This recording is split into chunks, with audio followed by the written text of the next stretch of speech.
প্রিয় শিক্ষার্থীরা, আশা করি সকলে ভালো আছো।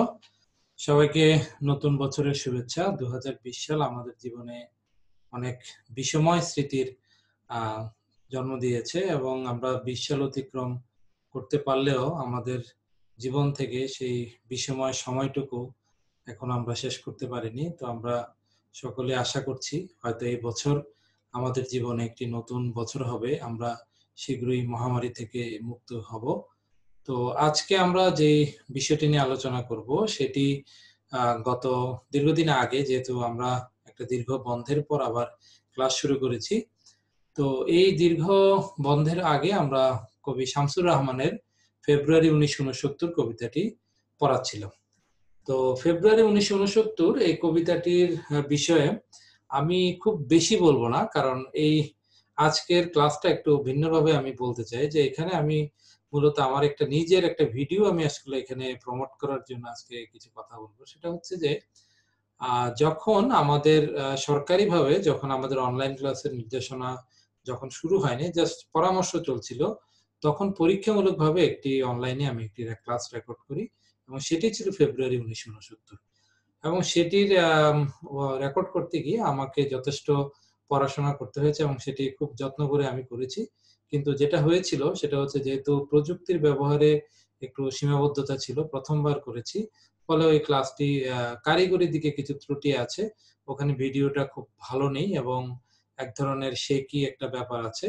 তো আজকের ক্লাসটিতে আমরা হয়তো সেরকম কারিগরি সমস্যাটা এড়িয়ে যেতে পারবো।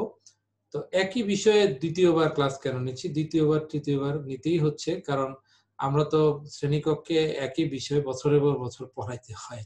তো সেই জায়গায় অনলাইনেও একই বিষয় পড়াতে হচ্ছে। তো যেটা ইন্টারেস্টিং ব্যাপার সেটা হচ্ছে যে আমরা যখন একটা ক্লাস পড়াই, একটা গণিত যদি বলি, একটা অঙ্ক যখন ক্লাসে কেউ করায়, এই অঙ্কটা তিনি তার মূল উদ্দেশ্য যে অঙ্কটা মিলানো, একজন শিক্ষকের উদ্দেশ্য অঙ্কটা উত্তর তৈরি করা। তিনি যতবারই ক্লাস নিবেন ততবারই অঙ্কটা মানে একইভাবে অঙ্কটা করবেন এবং অঙ্কটা মিলাবেন একইভাবে। হয়তো তার বুঝানোর ক্ষেত্রে কিছু বৈচিত্র্য আসবে। কিন্তু বাংলা বা কিংবা সাহিত্যের ক্ষেত্রে এই কবিতার ক্ষেত্রে একটা খুবই বিস্ময়কর বৈচিত্র্য হচ্ছে, যেটা যতবারই আমরা ক্লাস নিই না কেন, কেন জানি একটি ক্লাস আরেকটি ক্লাসের মতো হয় না।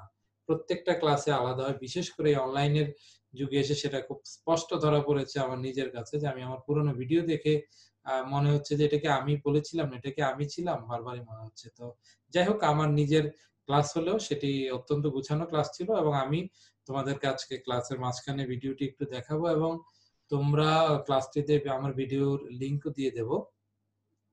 তো ফেব্রুয়ারি 1969 আজকে আমার ক্লাস এবং আমার পুরাতন ক্লাসটি, দুটো ক্লাস মিলিয়ে পড়লে আশা করি তোমরা আরেকটু উন্নত হবে এবং ভবিষ্যতে যখন আবার ক্লাস নেব তখন আরেকটু উন্নত হবে। ততদিনে হয়তো তোমাদের আর এই বিষয়টি পড়ার দরকার হবে না। তো যাই হোক, আমরা ফেব্রুয়ারি 1969 এই বিষয়টির কাছে চলে যাই আমরা।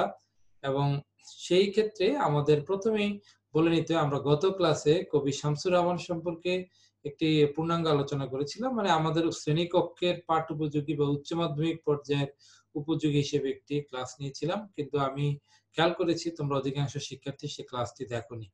তো এটা আসলে কেন হয় আমি জানি না, যে কি আমার ক্লাসটি ভালো লাগছে না। ভালো না লাগলেও তো অন্তত একবার দেখা যায় যে কি হচ্ছে ক্লাসের ভিতর। তাহলে আমরা এখন ক্লাসটিতে চলে যাই। আমরা প্রথম কবিতাটির সরাসরি আমরা স্ক্রিনে চলে যাই। কবিতার স্ক্রিনে যেতে হলে আমাদের প্রথমে আমরা কবিতাটির কাছে চলে যাব। তো হ্যাঁ, আমরা স্ক্রিনে চলে আসতে পেরেছি। তো এই হচ্ছে আমাদের কবিতা।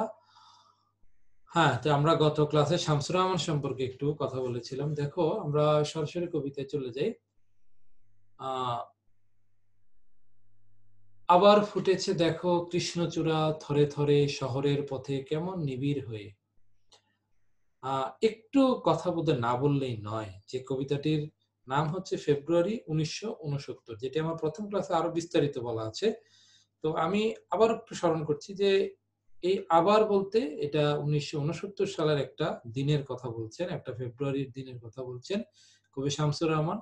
বছর পর বছর প্রতি বছর যেন কৃষ্ণচূড়া শহরের পথে ফুটে ওঠে, কিন্তু এই কৃষ্ণচূড়া দেখে কবির মনে কি স্মৃতিকাতরতা, সেই কৃষ্ণচূড়ার সাথে কবির কি সম্পর্ক, কিংবা আমাদের জাতীয় জীবনের কি সম্পর্ক, সেটা এখানে অদ্ভুতভাবে তুলে ধরেছেন কবি।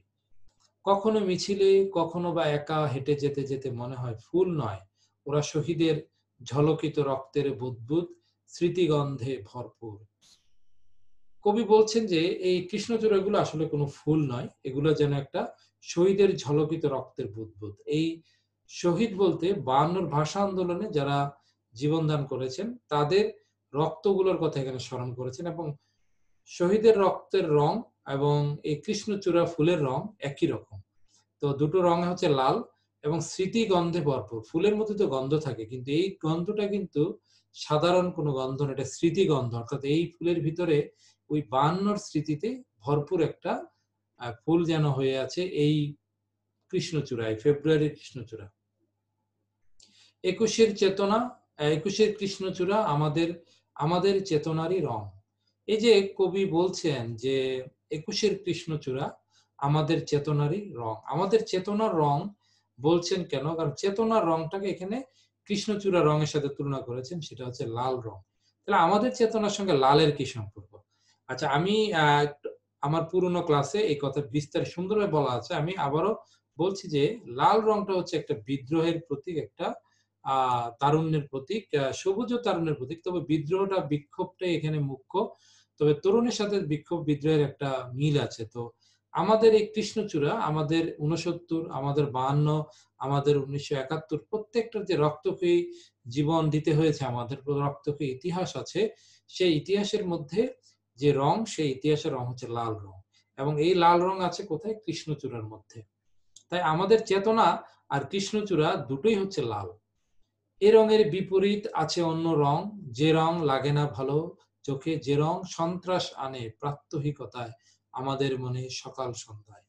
এই লাল রঙের বিপরীতে কোন রং আছে? সেটা আসলে লালের বিপরীত রং বলতে এরকম রঙের তো বিপরীত হয় না, হয়তো আমরা সাদার বিপরীত কালো এরকম বলে ফেলি, আসলে এভাবে ঠিক বলা যায় না। তো তারপরও এইখানে চেতনার দিক দিয়ে আসলে রং শুধু একটা দেখার মতো জিনিস তা না। রঙের মধ্যে একটা রঙের একটা নন্দনতাত্ত্বিক ব্যাপার আছে, যেটা আমরা বলেছিলাম লাল হচ্ছে বিক্ষোভের রং। তো তেমনি বিক্ষোভের রং যদি বলি, তাহলে এটা একটা একটা নন্দনতাত্ত্বিক ব্যাপার, একটা শিল্পের ব্যাপার, যে কবিতায় রং বলছে কিন্তু সে রং কেন আবার বিক্ষোভের রং হয়? তো যাই হোক, এই লালের বিপরীতে উল্টো রং হচ্ছে শোকের রং, মানে কষ্টের রং, দুঃখের রং, সেটা হচ্ছে কালো।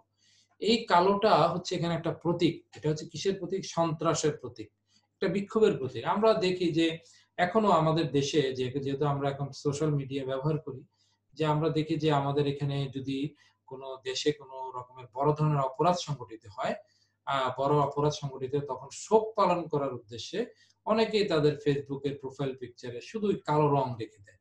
তাহলে এই কালো রংটা হচ্ছে একটা সন্ত্রাস, একটা মানে খারাপের প্রতীক। তাহলে আমাদের এই চেতনার রঙে লাল রঙের বিপরীতে আরেকটা রং আছে। সেই রংটা ৬৯ এও ছিল। সেই রংটা কি? সেই রংটা হচ্ছে ৬৯ যখন গণঅভ্যুত্থান চলছিল, সেই গণঅভ্যুত্থানের সময় আ শাসক গোষ্ঠী, পাকিস্তানি শাসক গোষ্ঠী আমাদেরকে, বা যারা বিক্ষোভরত জনতাকে তারা পথঘাট থেকে ধরে নিয়ে যেত এবং তাদেরকে প্রহার করত, নির্যাতন করত। এবং সেই রংটা তো লাল রং নয়, সে রংটা হচ্ছে কালো। এবং কালো বলতে এখানে আসলে একটা শোক বা দুঃখ বা একটা কষ্টের প্রতীক বুঝাতে চেয়েছেন। তো আমরা এই রংটাকে তিনি বলেছেন যে এই লাল রঙের বিপরীতে আরেকটা রং আছে। তার মানে ১৯৬৯ একই সঙ্গে ৫২ আ স্মৃতি ৫২ স্মৃতি এবং একই সঙ্গে সে ৬৯ এর আ কালো রং, ৬৯ এর ক্ষোভ, ৬৯ এর দুঃখ, দুটো মিলে একটা অদ্ভুত সংযোগ সেতু তৈরি করছেন এই ৬৯ এ এসে। আর সে রংটাকে এখন সে রং ছেয়ে গেছে পথঘাট সারা দেশ ঘাতকের অশুভ আস্তানায়। কোন রং? কালো রঙে দেশটা ছেয়ে গেছে ১৯৬৯ এ। তো এখান থেকে কবির মুক্তির উপায় কি? মুক্তির উপায় হচ্ছে কালোর মধ্য থেকে তুমি লাল রঙের জাগরণ তৈরি করো, যার বিক্ষোভ তৈরি করো। আমি আর আমার মতোই বহু লোক রাত্রিদিন ভুলুণ্ঠিত ঘাতকের আস্তানায়, কেউ মরা, আধমরা কেউ, কেউ বা ভীষণ জেদি দারুণ বিপ্লবে ফেটে পড়া। আমি আর আমার মতোই কবি নিজেই এই আন্দোলনের সাথে সম্পৃক্ত ছিলেন। এই কারণে বলছেন, আমি এবং আমার মতো যারা মুক্তিকামী, স্বাধীনতা প্রেমী যে লোক ছিল, তারাই রাত্রি-দিন ভুলুণ্ঠিত ঘাতকের আস্তানায়। তারা দিন-রাত এই ঘাতকের আস্তানায় কেউ নির্যাতনের শিকার হচ্ছে, কেউ মরা, আধমরা কেউ, আবার কেউ বা এর ভিতর থেকে ভীষণ জেদি, দারুণ বিপ্লবে ফেটে পড়ে। ওই যে বলছিলাম কালো থেকে লালের উত্থান হচ্ছে, লালের উত্থানও হচ্ছিল তখন। চতুর্দিকে মানবিক বাগান, কমল বন হচ্ছে তছনছ। এখানে আমাদের চারদিকে মানবিক বাগান একটা সুন্দর ব্যাপার যে মানবিক বাগানটা আসলে কি? মানবিক বাগান বলতে আমাদের জনসাধারণের যে একটা স্বাভাবিক জীবনযাত্রা, সেটা একটা সুন্দর গুছানো সেটাই হচ্ছে মানবিক বাগান। তাহলে মানবিক বাগান হচ্ছে মানবীয় জগৎ, মনুষ্যত্ব, ন্যায় ও সুন্দরের মঙ্গলের প্রতীক। আচ্ছা এখানে বলছি যে অ্যা মানবিক বাগানটা আমাদের আসলে সাধারণ জীবন যেখানে দুঃখ, ক্ষোভ, কষ্ট থেকে মুক্ত একটা সুন্দর গুছানো জীবনটা হচ্ছে মানবিক বাগান। আর কমল বন হচ্ছে পদ্মবন। কবি মানবিকতা, সুন্দর ও কল্যাণের জগৎ বোঝাতে কমলবন প্রতীকটি ব্যবহার করেছেন। বুঝি তাই ১৯৬৯ এ আবার সালাম নামে রাজপথে শূন্যে তোলে ফ্ল্যাগ। ১৯৬৯ এ সালাম কোত্থেকে আসলো? সালাম তো ৫২ তে মারা গেছে। আসলে সালামের মতন মুক্তিকামী ব্যক্তিরা কখনোই মৃত্যুবরণ করেন না। তারা যুগে, যুগে জন্ম নেন দেশের দুর্দিনে, দেশের খারাপ অবস্থায়, দেশের অমঙ্গল অবস্থা থেকে মুক্তির জন্য আমাদের স্বাধীনতাকামী ব্যক্তিরা কিন্তু প্রত্যেকের ভিতরে, যাদের ভিতরে একজন সালাম, একজন বরকত বেঁচে আছেন, তেমনি করে একজন মতিউর, তেমনি ৭১ এর বীররাও বেঁচে আছেন। দেশের যেকোনো দুর্যোগ মুহূর্তে তারা কিন্তু যেকোনো সময় আসতে তাদের ভিন্ন রূপে তারা আমাদের সামনে চলে আসেন। এই যে আবার সালাম নামে রাজপথে, এই ৬৯ এর ক্ষোভ শুরু হয়ে গেল। ৬৯ আর কালো রং নাই। কালো রং থেকে এখন লাল রঙে উত্থান হয়ে যাচ্ছে। আবার সালাম নামে রাজপথে শূন্যে তোলে ফ্ল্যাগ। বরকত বুক পাতে ঘাতকের থাবার সম্মুখে। একজন বরকত ঘাতকের বুকে, ঘাতকের পায়ের সামনে, থাবার সামনে নিজের বুক পেতে দেয়। অর্থাৎ জীবন দিয়ে দিচ্ছে তারপরও এই স্বাধীনতার জন্য। মানে ৬৯ এর গণঅভ্যুত্থান তো আমাদের স্বাধীনতারই একটা পূর্ব সূত্র। সালামের চোখ আজ আলোচিত ঢাকা। সালামের চোখে আজকে ঢাকা আলোচিত। সালামের মুখ আজ তরুণ শ্যামল পূর্ব বাংলা। সেই সালাম হচ্ছে কে? যে ৫২ থেকে মরে যাওয়া, ৫২ থেকে চলে যাওয়া, ৬৯ এ যার নব জন্ম লাভ করে নতুন উত্থান হয়েছে, নতুন এক বিপ্লবী, তাকে তিনি সালাম বলে সম্বোধন করছেন। দেখলাম রাজপথে, দেখলাম আমরা সবাই জনসাধারণ। দেখলাম সালামের হাত থেকে নক্ষত্রের মতো ঝরে অবিরত অবিনাশী বর্ণমালা। আমরা ৫২ তে দেখেছি সালাম যখন প্ল্যাকার্ড নিয়ে যে ক, খ, গ, ঘ প্ল্যাকার্ড গুলো নিয়ে যখন রাষ্ট্রভাষা বাংলাতে মিছিল করছিল, সেখানে গুলিতে যখন সালামরা লুটিয়ে পড়ছে, তখন যেন কবির মনে হয়েছে নক্ষত্র আকাশ থেকে যেমন নক্ষত্রগুলো খসে পড়ে, তেমনি সালামের হাত থেকে যেন ওই আমাদের বর্ণমালাগুলো নক্ষত্রের মতন খসে পড়ছে। ঝড়ে অবিরত অবিনাশী বর্ণমালা। আর বরকত বলে গার্হ উচ্চারণে। বরকত বলছে, এখনো বীরের রক্তে দক্ষিণী মাতার অশ্রু জলে, ফোটে ফুল বাস্তবের বিশাল চত্বরে হৃদয়ের হরিত উপত্যকায়। বরকত বলে এখনো এই ৬৯ আমরা এখনো দেখছি যে বীরের রক্তে দক্ষিণী মাতার অশ্রু জলে এখনো নতুন বিক্ষোভের জন্ম হয়, বিপ্লবের জন্ম হয়, স্বাধীনতা চেতনার জন্ম হয়। যেমন করে ৫২ ভাষা আন্দোলনে আমরা জীবন দিয়েছি, তেমনি করে এই প্রজন্ম জীবন দিতে তৈরি আছে ৬৯ এ। তো ৭১ এ নিশ্চয়ই এটা আরেকটা অনুপ্রেরণা হয়ে কাজ করেছে। ফুটে ফুল বাস্তবের বিশাল চত্বরে হৃদয়ের হরিত উপত্যকায়। হরিত মানে হচ্ছে সবুজ। হৃদয়ের হরিত উপত্যকা মানে হৃদয়ের তরুণ যে অংশ, অর্থাৎ মানে তারুণ্যের প্রতীক বলতে তিনি বুঝেছেন যে বিপ্লব আর তারুণ্য তো একই জিনিস। তেমনি এই দক্ষিণী মাতার অশ্রু জলে ফুটে ফুল। এই ফুল হচ্ছে আসলে স্বাধীনতা, ফুল হচ্ছে ভাষা, ফুল হচ্ছে একটা সুন্দরের প্রতীক। এই আমাদের চেতনার প্রতীক হচ্ছে এই ফুল। তো আমাদের এই চেতনার এই ফুলটি ফুটে কোথায়? হৃদয়ের হরিত উপত্যকা। আমাদের হৃদয়ের সবুজ উপত্যকার মধ্যে সেটি ফুটে। সেই ফুল আমাদেরই প্রাণ। শিহরিত ক্ষণে ক্ষণে আনন্দের রৌদ্রে আর দুঃখের ছায়ায়। সেই ফুল আমাদেরই প্রাণ। সেই ফুলই হচ্ছে আমাদের স্বাধীনতা, যা আমাদেরকে প্রতি মুহূর্তে শিহরিত করে আনন্দের রৌদ্রে আর দুঃখের ছায়ায়। সে আমাদেরকে শিহরিত করে। সেই ফুল হচ্ছে আমাদের স্বাধীনতা, সেই ফুল আমাদের ভাষা, সেই ফুল আমাদের চেতনা। অনেক কিছুই বোঝানো যায়। তো যাই হোক আমরা কবিতাটা এখানে শেষ করে দিলাম। আমি একটু তাড়াতাড়ি শেষ করেছি। কারণ আমি বারবারই আমি চাচ্ছি যে তোমরা আমার পুরোনো ক্লাসটি দেখো। পুরোনো ক্লাসটিতে একটু কারিগরি ত্রুটি থাকলে একটু মন দিয়ে পুরো ক্লাসটি শুনবো। ওখানে আমি বিস্তারিতভাবে রঙের ব্যবহার, এই কবিতায় রং কেন ব্যবহার করা হয়েছে, এই কবিতায় রাজনৈতিক অংশ কি, রাজনীতিটা আ ওই রাজনৈতিক পরিপ্রেক্ষিত কি সেগুলো আমি কিন্তু এখানে তুলে ধরেছি। তো আমরা এখন আমি আমার এই এই এই এখানে আমরা এই ক্লাসটির এখান থেকে অফ করছি। তবে আমি আমার যে ক্লাসটি তোমাদেরকে দেখাবো সেই ক্লাসটির দিকে যেতে চাই। এটা আমার ১ম দিকে একটি YouTube চ্যানেল ছিল আমার। এই YouTube চ্যানেলে আমি আমার এই অংশটুকু আমি এখানে ১ম এ দেই। এই যে ফেব্রুয়ারি ১৯৬৯ আমি এইটা আ একটু স্টার্ট করে তোমাদের দেখাচ্ছি। এই দেখো, এটা মে ২৭, ২০২০ সালে আমি সেটাকে আ শুরু করেছিলাম।